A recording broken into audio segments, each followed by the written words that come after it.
Unconditional love is Thoth's wisdom,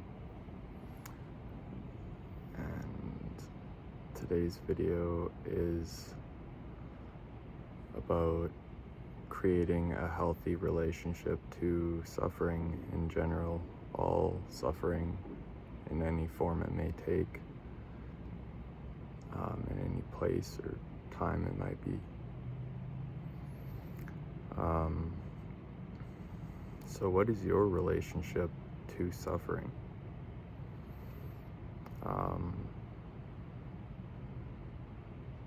Is it that the suffering of others triggers you in some way, makes you bitter or sad? Is it that your relationship to suffering is that you bring healing to it? And or is it more that the suffering is a part of you, or is it that the suffering is something outside of you? So I'm here to tell you that the suffering is something outside of you, in the sense that it's imbalanced and unnatural. So our nature is to be without suffering, I feel, personally. And that's what nature is. Nature is life and not death. It is healing, being healed, and lively and well rather than sick, and all these things. What is your relationship to suffering? Because I feel like this is really important. Suffering is everywhere in different degrees, I would say.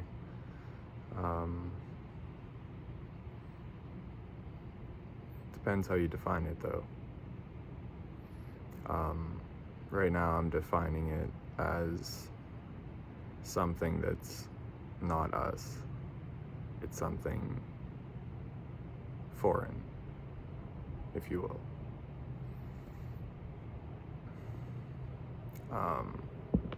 It's lack of love rather than the presence of love. But if I break it down, self-suffering and other people's suffering, other beings' suffering, what is your relationship to it? Because I'm trying to create more of a healthy relationship, a mature understanding of how to relate to suffering without it kind of infecting you and changing you and altering you and making you sick, making you freak out, making you triggered, whatever it might be. So it's a relationship. Everything is a relationship in a sense. I have a relationship to this phone right now, this camera, and all you people somehow. I have a relationship to my own suffering right now, my self-suffering, and I feel that I'm outside of it at the moment. But I have suffered a lot. I've been hurt quite bad in my life at times, I suppose.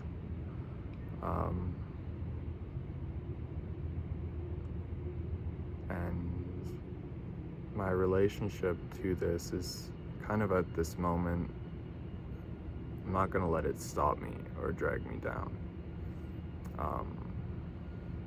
I've learned from it, in a sense, or I've learned from, it's really my own relationship to the suffering itself. It's not suffering teaching me. I wouldn't say that suffering teaches anything good.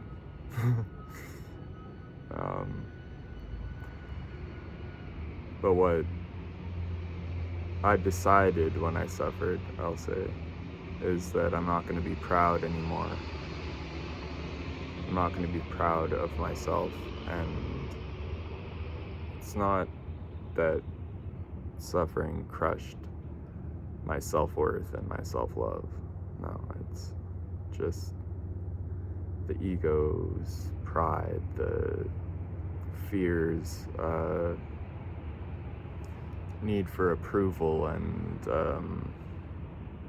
in this limited kind of system that we typically live in on this planet.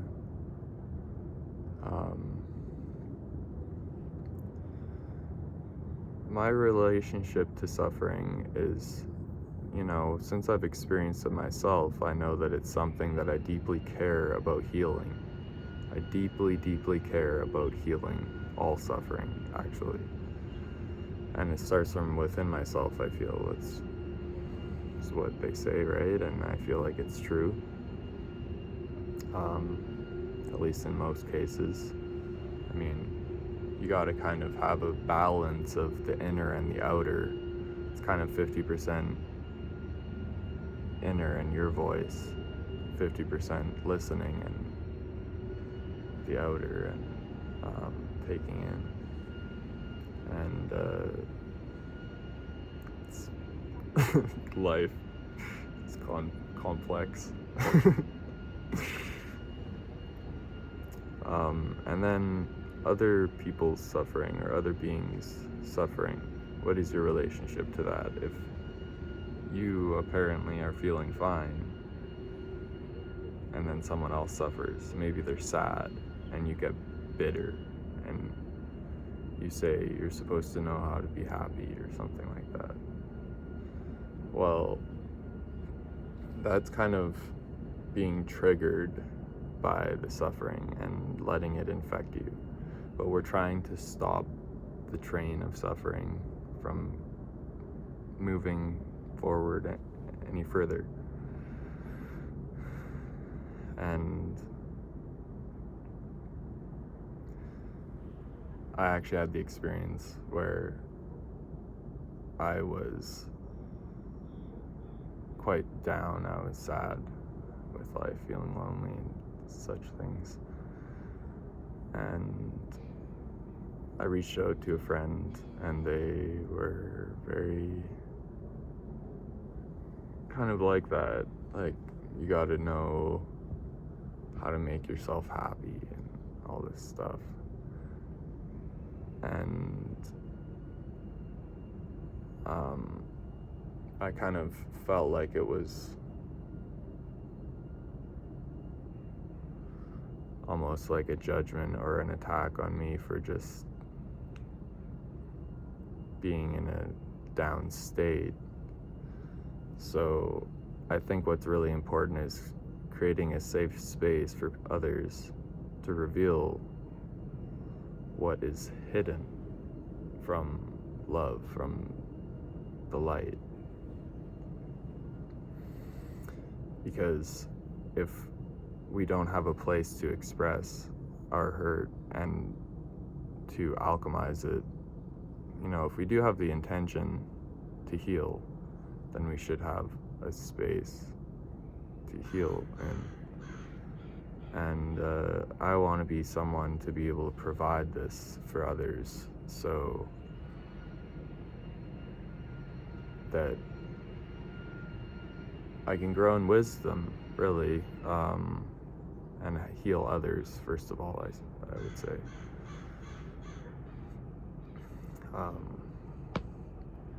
Because just listening and caring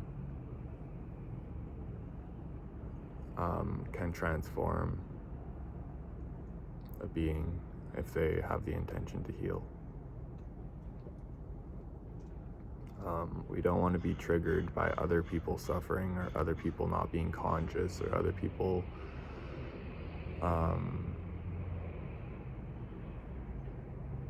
having a down day or whatever. Or even if they're angry or whatever, we don't want to be triggered by this and get bitter on them or get hateful or whatever it might be.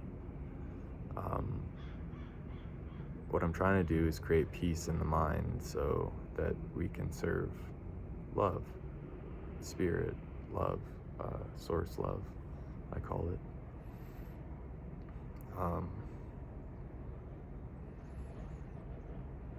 And so creating a healthy relationship to suffering, how do we do that?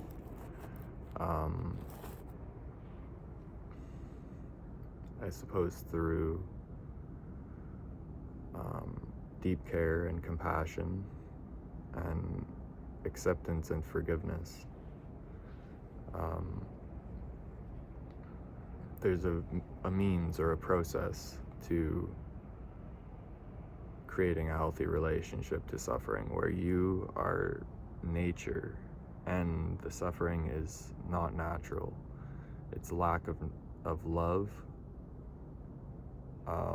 and you are love, and you can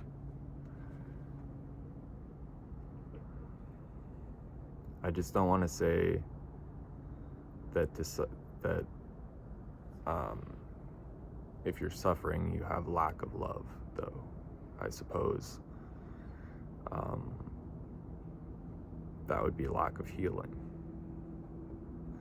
because there are beings that have total love and have been hurt.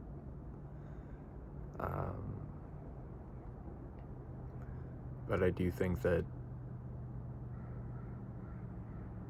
healing is in identifying with who you are truly, which is healed, in a healed state, and anything that you don't want to be, that isn't loving, that isn't wisdom, isn't you. So you don't have to be in the middle of the dark cloud, not knowing what to do, where to go. You're outside of the dark cloud, kind of seeing that it's a dark cloud, and maybe that's kind of what the relationship to suffering should be like, is witnessing it, being the witness.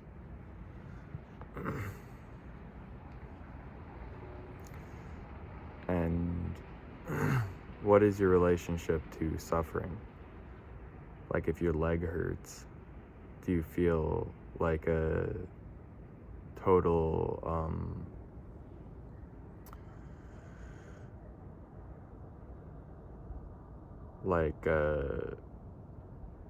helpless?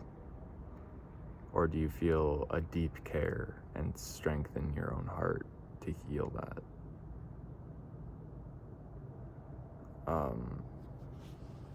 Because suffering can kind of drive us in the sense that, well, the process of alchemizing fear into love is the most fulfilling thing you can really do. The process of healing, becoming fully alive, sharing that, being that, it's beautiful. So I want to create a healthy relationship to suffering, so that it doesn't keep me down. It's just something that's kind of there that I care about alchemizing, care about responding to. I care about it and don't want to neglect or ignore it. My friendliness is within it. It just needs to go through the what am I doing with my hands? Through the filter of love. Because in the end, all will be given to love, and it will be given back to us as that greater version of life. I think that's what alchemy, or forgiveness and compassion, or wisdom, or becoming loving is you give all of your life. I'm defining it as, I suppose, the material realm, your life, what you just say is like, this is my life, you know, what I'm creating. If you give that all, to love, trusting it will recycle it back to you in the most beautiful way, into beautiful gems.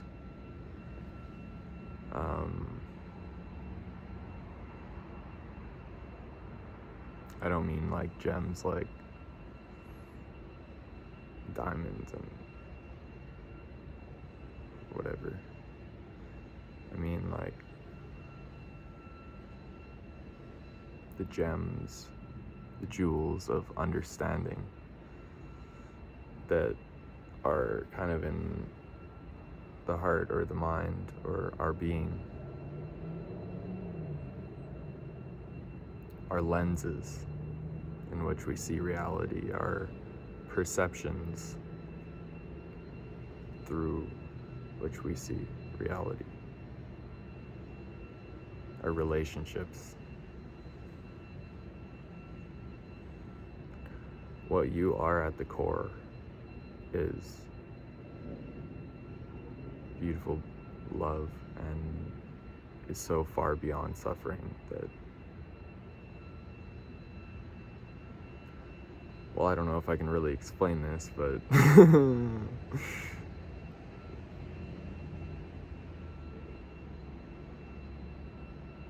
it surely shall prevail, the light and the love. So know who you are and create your relationships to life out from the one, which we all are, and through the complexity of individuality. Because relationships are complex, at this end maybe, and then they're simple at this end. It's really just, I choose love over fear. But if I think about my relationship to suffering and someone coming at me and saying, you suck, I'm not gonna laugh at them. Gonna have a complex kind of reaction or response, I should say, to that situation. So know who you are, who we all are, fractaling out into,